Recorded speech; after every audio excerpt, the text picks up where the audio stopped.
Buenos días a todos. Nos encontramos otra vez esta mañana para compartir y disfrutar de este tiempo juntos. Fuerza, ¿eh?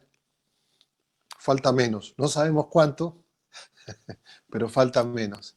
Quiero alentarte en esta mañana con la lectura de un salmo que lo hemos estado recorriendo en el tiempo de canciones y de oración, que es el Salmo 27, un cántico de consuelo. Estamos recorriendo diferentes canciones en la Biblia que nos consuelan y también encuentros que nos transforman con Jesús. Vamos a leer juntos el Salmo 27. El Señor es mi luz y mi salvación, ¿de quién temeré? El Señor es la fortaleza de mi vida, ¿de quién he de atemorizarme? Cuando se juntaron contra mí los malignos, mis angustiadores y mis enemigos, para comer mis carnes, ellos tropezaron y cayeron. Aunque un ejército acampe contra mí, no temerá mi corazón. Aunque contra mí se levante guerra, yo estaré confiado.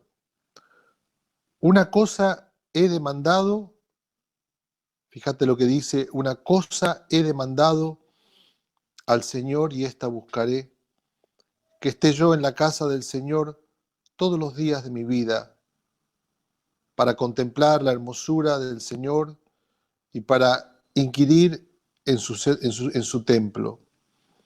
Porque Él me esconderá en su tabernáculo en el día del mal, me ocultará en lo reservado de su morada, sobre una roca me pondrá en alto, luego levantará mi cabeza sobre mis enemigos que me rodean. Y yo sacrificaré en su tabernáculo sacrificio de alegría, cantaré y entonaré alabanzas al Señor. Dice el versículo 7, oye, oh Señor, mi voz con que a ti clamo, ten misericordia de mí y respóndeme. Mi corazón ha dicho de ti, buscad mi rostro, tu rostro buscaré. No escondas tu rostro de mí, no apartes con enojo a tu siervo, mi ayuda has sido, no me dejes ni me desampares, Dios de mi salvación. Aunque mi padre y mi madre me dejaran, con todo Jehová me recogerá. Vamos a leer otra vez este versículo que es hermoso. Aunque mi padre y mi madre me dejaren, con todo Jehová me recogerá. Enséñame, oh Señor, tu camino, y guíame por senda de rectitud a causa de mis enemigos. No me entregues a la voluntad de mis enemigos, porque se han levantado contra mí testigos falsos, y los que respiran crueldad. Hubiera yo desmayado si no creyese que veré al Señor en la tierra de los vivientes. Aguarda al Señor, esfuérzate y aliéntese tu corazón. Sí, espera al Señor. Este salmo es uno de los salmos más tremendos de la Biblia, ¿no? Y lo tengo marcado en mi Biblia con múltiples fechas, fechas que tienen que ver con momentos en mi vida. Y yo siempre aliento a que uno cuando lee la Biblia la marque y le ponga fecha, porque cuando estás leyendo la Biblia no es como cualquier otro libro, es Dios hablándote. Y cuando hay una verdad que impacta tu corazón, tiene que tener una fecha. Yo tengo fechas, pero debe tener tantas fechas como años tengo yo, porque ha sido un salmo que me ha ayudado muchísimo y ha sido de mucha alegría y de mucha fortaleza en mi propia vida. ¿En quién confiaré? Esa es la pregunta que podemos responder a través de todo este salmo. Y 4 verdades que podemos extraer, o ideas que podemos extraer de este salmo. Primero, él dice, Dios es la fuente de mi confianza. En segundo lugar, dice, ¿cuál es la razón de que esto sea así? En tercer lugar, él aplica esta verdad a instancias de su propia vida. Y en cuarto, se tira un zapucay y se alienta a sí mismo a confiar en el Señor. Vamos a recorrerlo rápidamente. En primer lugar, él dice, Dios es mi confianza. ¿En quién confiaré? Y ahora, ¿quién podrá defenderme? Mi confianza y la fuente de mi confianza es Dios mismo. Fíjense cómo dice ahí el salmista, dice, luz, salvación y fortaleza. Tú eres mi luz, tú eres mi salvación, tú eres mi fortaleza. David estaba pasando por un tiempo muy difícil en su vida. Parece que todos los salmos que leemos de David, la vida de él era un tango. Es la vida de cada uno de nosotros. La vida tiene momentos muy difíciles y en este tiempo seguramente los vemos muy patentes. Pero él trata de identificar en su vida ciertas verdades sobre las cuales puede apoyarse en el momento del sufrimiento. Cuando sufrimos, la vida se simplifica en un sentido, ¿no? Parece que todo nuestro corazón está enfocado en el dolor y en esa cosa que nos molesta. Y en ese momento hay ciertas verdades en nuestra vida que nos tienen que sostener, porque las otras se hicieron pedazos. Por eso el dolor prevalece. Y el aliento de este salmo es a mirar a Dios como la fuente de nuestra confianza. Por eso él dice, Dios es mi luz, Dios es mi salvación, Dios es la fortaleza de mi vida. ¿Qué quiere decir que Dios es mi luz? La luz en toda la Biblia hace referencia a la claridad, a la posibilidad de tener despejado un panorama, pero hace mucho más referencia a la vida. Dice que allí en el texto de Juan que Cristo era la luz del mundo, ¿no? Y esa luz habitó entre nosotros.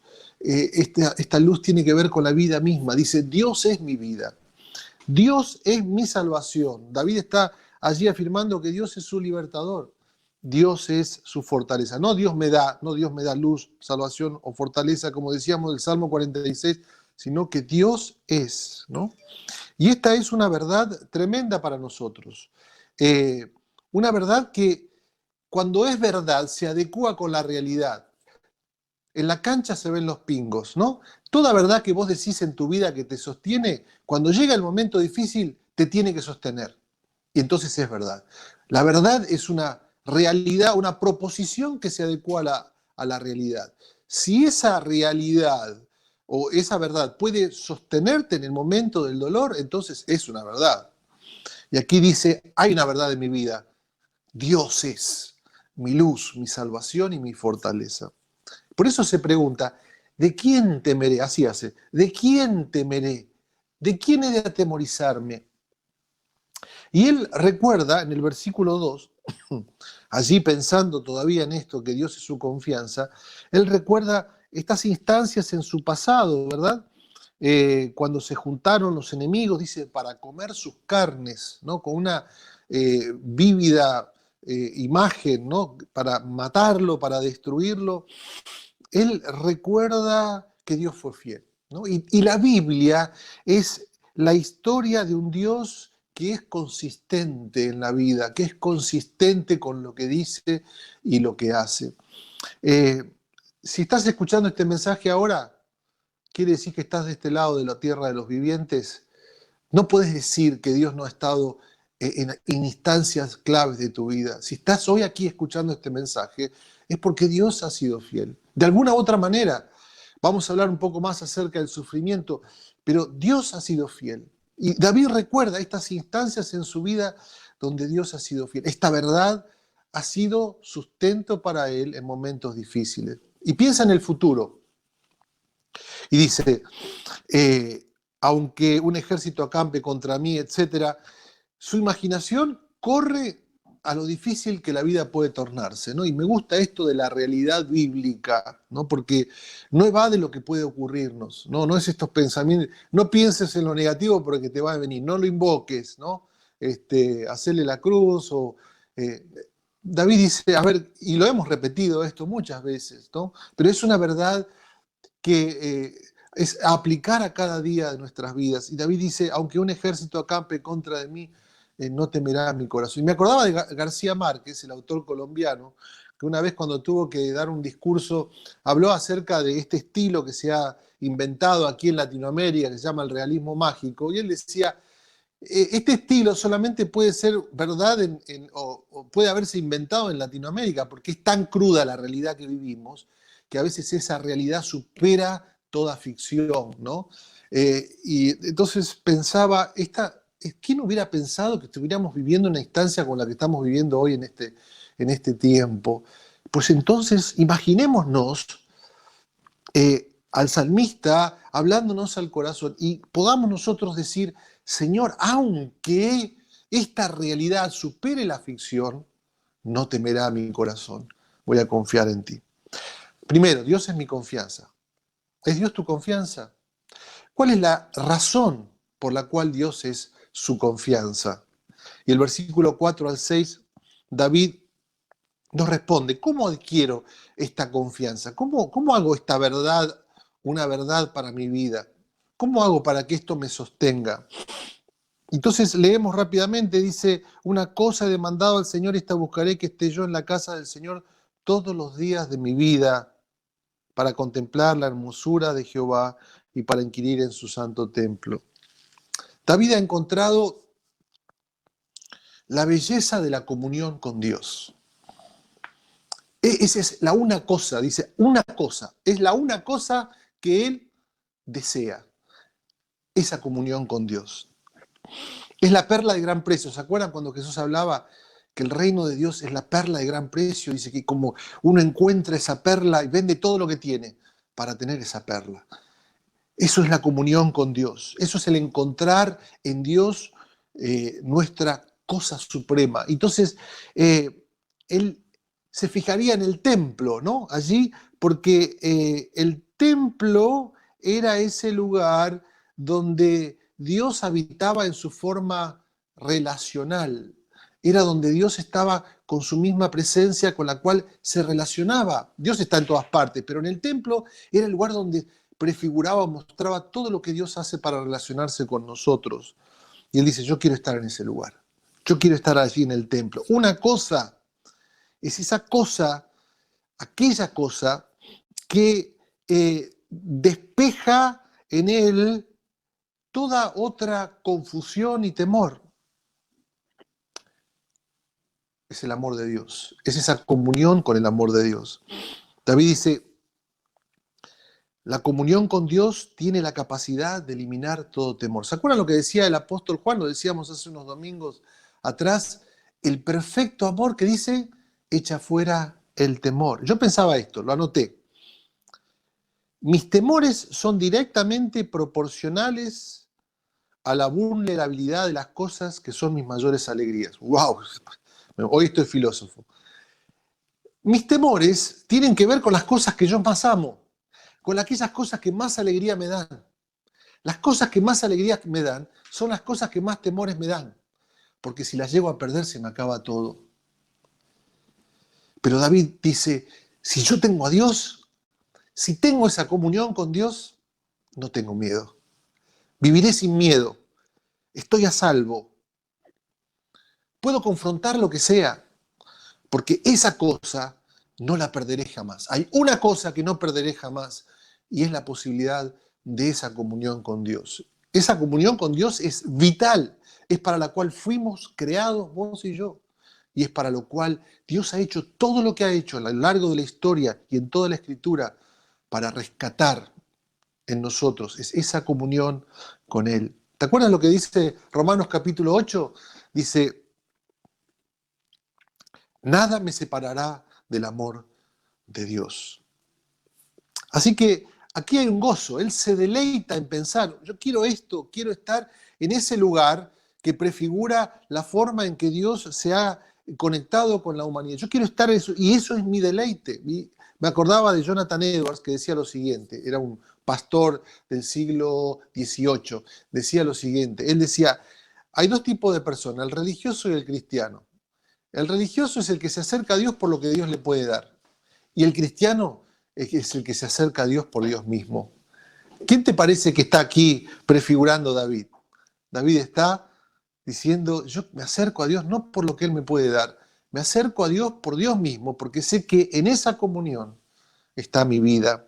Y esa comunión con Él no es una cosa para mí individual solamente, es en relación también con todos otros que están deseando la misma cosa. Por eso, esto de disfrutar una comunión con Dios tiene que ver de disfrutar una comunión también entre nosotros.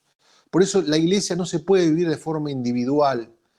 Por eso esto es un tiempo muy, muy particular en el cual estamos conectados en espíritu y cada uno en su casa, pero anhelamos el volver a estar juntos, porque somos creados para vivir en comunión y en comunidad. Y la iglesia es el lugar que Dios está generando una nueva sociedad a partir de esta comunión restaurada. Por eso David dice, yo quiero estar en el templo, donde hay otros también, y así compartir la belleza de este Dios. Es como, yo no puedo ir a comer a un bodegón, y yo extraño los bodegones que están todos cerrados, no puedo ir a comer a un bodegón solo. Es muy aburrido, me gusta ir a comer con mis amigos, o cuando fui y descubrí un lugar, le digo a un amigo, che, vamos a comer, a una amiga, vamos a comer, ese lugar tengo que disfrutarlo con otros. A Dios hay que disfrutarlos en comunidad. Y David dice, esta cosa he demandado, esta cosa he demandado es estar en comunión con Dios. Ahora, ¿qué hay en la casa de Dios? ¿Qué veía de bello David en el templo? ¿Qué hay en ese lugar? ¿Sabes lo que había?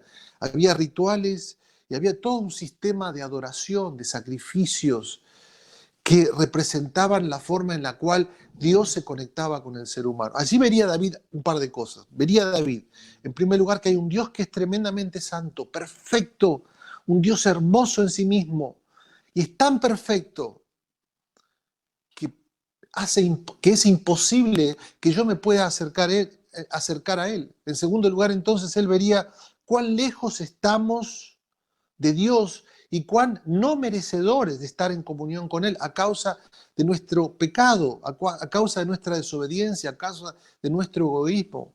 Y allí vería David estas dos realidades, pero allí también vería la provisión de Dios, vería el perdón de Dios, cómo Dios prefiguraba, traía todo este sistema de proveer un sustituto, un animal, que representaba la vida de David, representaba nuestras vidas. Este animal prefiguraba a Cristo y debía allí ser sacrificado para restaurar una comunión entre Dios y los hombres. ¿Y David qué veía? Veía toda esta provisión de Dios. Veía esto, decía, es la belleza de cómo Dios ha hecho todo para acercarse a mí y cómo Dios ha hecho y ha figurado todo para que esto pueda ser una realidad. Pensemos ahora nosotros en términos de Cristo Jesús. Esta es la belleza de lo que Él ha hecho por nosotros. Y una cosa he demandado, que yo pueda contemplar esa belleza de Dios en Cristo Jesús, de lo que Él ha hecho por mí, de cómo Él ha provisto un sustituto para pagar por mi pecado, un sustituto para reconciliarme consigo mismo. ¡Qué tremendo! Y entonces nosotros poder disfrutar de esa comunión con Dios. Ahora, esto es una verdad que debe informarnos, por eso la palabra, la Biblia es fundamental, debemos informarnos con esta verdad una y otra vez. Pero David dice algo más, dice, me voy a dejar formar, moldear por esta verdad. No puede ser solamente una verdad aquí en mi cabeza, tiene que bajar a mi corazón. Por esto es un tiempo para rumiar, ¿no? Como hacen las vacas, para dejar que esto trabaje en nuestro corazón y entonces de repente explota en una verdad, en una tremenda realidad, donde David dice allí en los versículos 5 y 6, Él me esconderá, Él me ocultará, Él me pondrá en alto, Él levantará mi cabeza. Estas cuatro cosas, siendo esto es lo que genera estar en comunión con Dios. Seguridad. Esto es lo que genera, levanta mi cabeza, me pone en un ámbito de dignidad, en una visión diferente de las cosas. Qué tremendo. Y termina diciendo allí, en este versículo 6, entonces voy a hacer un asadazo, voy a sacrificar en su tabernáculo sacrificios de alegría. Todavía no había templo, porque era tiempo de David, así que era una tienda, ni siquiera un templo, era una tienda, pero allí vería todo esto David. Y dice, voy a sacrificar en el tabernáculo sacrificios de alegría, cantaré y entonaré alabanzas al Señor. Qué bárbaro. El gozo que surge de entender la razón de la confianza en su vida. En tercer lugar, vamos resumiendo versículos 7 al 13. Ahora David baja al valle, ¿no? Baja al valle de la vida, de todos los días. Ahora aterriza a la realidad de todos los días. Ahora comienza la lucha, ¿no? Y él dice, tiene que haber una coherencia entre esto que Dios me da y esto que ocurre en el día a día en mi corazón, ¿no? Y yo me acuerdo de los puritanos, que fue un movimiento de cristianos del siglo XVI y XVII, donde ellos tenían una misión en sus vidas, y era decir, bueno, las verdades de Dios las tengo que vivir en cada área de mi vida, en mi familia, en mi trabajo, en mis palabras, en mis pensamientos, en mi caminar.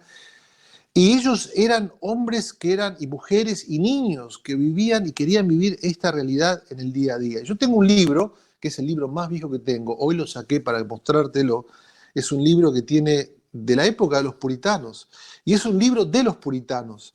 Y este libro es un libro en el cual va recorriendo, pero es detalle por detalle, situaciones en la vida personal donde la persona que escribe está diciendo, ¿qué pasa si esto ocurre? ¿Cómo responde Dios a esta realidad? ¿Qué hacer? ¿Cómo esto aplica a mi vida? Entonces es lo que está haciendo ahora el rey David, ¿no? El rey David va a ver tres instancias en su vida y va a pensarlas, va a pedirle a Dios algo y va a recordar una verdad acerca de la belleza de Dios. Y lo hace en términos de necesidad. Y yo quiero invitarte para que vos pongas tu propia lista. Yo tengo mi lista acá. Este es mi libro, este es mi cuaderno que tengo hace varios años. Escribo en varios idiomas para que cuando me muera algún día nadie los pueda entender. Utilizo letras en griego, en hebreo, etcétera, para que sean mi código, ¿no? Pero ahí pongo mis oraciones, ahí pongo cómo me siento. Y David pone eso y después pone esas verdades en su vida. Mira, rápidamente, dice, que alguien me escuche, esa es mi necesidad. Un momento, ahora necesito que oye mi oración, Señor. Y entonces él recuerda esta verdad que le dice adentro de su corazón, busca mi rostro. Y él dice, Señor, tu rostro buscaré. Se acuerda que Dios puede ser hallado y encontrado. Entonces él dice, voy a buscar tu rostro. Dice allí en el versículo 9 y 10, Señor, necesito que alguien esté conmigo, no me dejes. Señor, no escondas de mí tu rostro. Fíjate allí el versículo 9. Y entonces recuerda esta verdad, la belleza de un Dios que está con nosotros. Aunque mi padre y mi madre me abandonaren, con todo, el Señor no me abandonará. Para nosotros, esto era inconcebible en esa época, pero para nosotros en el siglo XX, muchos de nosotros que no hemos tenido la posibilidad de tener un padre, una madre, o que hemos vivido hogares dislocados, o cortados o rotos, qué hermoso es saber que aunque mi padre y mi madre me abandonen, con todo el Señor no me dejará. Señor, necesito que alguien me guíe, versículos 10 y 11. Señor, enséñame tu camino, porque tengo enemigos que están acusándome, que me están hablando, que están haciendo conspiración contra mí. Y está la promesa del Señor, la verdad de la belleza del Señor. Hubiera desmayado si no creyere que veré al Señor en la tierra de los vivientes. ¿Qué te parece? Esta frase la he repetido infinidad de veces en mi vida. Hubiera desmayado si no creyere que veré al Señor en la tierra de los vivientes, que veré la bondad del Señor en la tierra de los vivientes. Me hace acordar a un misionero, ya lo he mencionado alguna vez, Alan Gardiner. Fue misionero allí en la Patagonia. Lo encontraron muerto, muerto de hambre, junto con un grupo de amigos. No logró predicar el Evangelio, el propósito por el cual vino. Es tremendo leer ese diario. Pero cuando encontraron el diario junto a su mano, lo levantaron y la última entrada que tenía en ese diario, la última frase, era esta: abrumado por la bondad de Dios. Abrumado por la bondad de Dios. Saber la bondad de Dios es poder entender que no hay barrera que me separe de Él, ni la vida, ni la muerte me separará del amor de Dios en Cristo Jesús, Señor nuestro. Aplícalo a tu vida, bájalo al terreno de tu realidad. Dile al Señor, Señor, escúchame, Señor, quiero y necesito que estés conmigo, papá. Señor, necesito que me enseñes y que me guíes. Para decir al final, versículo 14, y terminamos, Así. Y quizás lo puedas leer conmigo. Y quiero que te lo digas a vos mismo, a vos misma. Quiero que te lo digas con determinación en tu corazón, diciendo, aguarda al Señor. ¿Esperaste? Decís, Señor, voy a esperar en ti. Marcelo, espera en el Señor. Señor, esperaré en ti. Esfuérzate y aliéntese tu corazón. Espera otra vez en el Señor.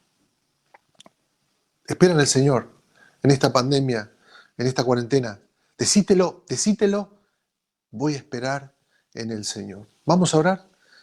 Señor, te damos gracias por tu palabra en esta mañana. Dilo conmigo, decilo conmigo. Señor, tú eres mi luz. Señor, tú eres mi salvación. Tú eres mi fortaleza. Una cosa quiero, que esta verdad se haga carne en mi vida, en esa comunión con vos. Y poder distribuir esta verdad a todas las realidades de mi propio ser, de mi propia familia. Señor, que vos me escuches, que seas mi guía, que seas mi compañía. Me lo voy a decir una y otra vez, voy a esperar en Dios. Señor, voy a esperar en ti. Marcelo, tenés que esperar en el Señor. Gracias te damos, Señor, por tu palabra. Lo decimos juntos en el nombre del Padre, del Hijo y del Espíritu Santo. Amén. Dios te bendiga. Nos volvemos a ver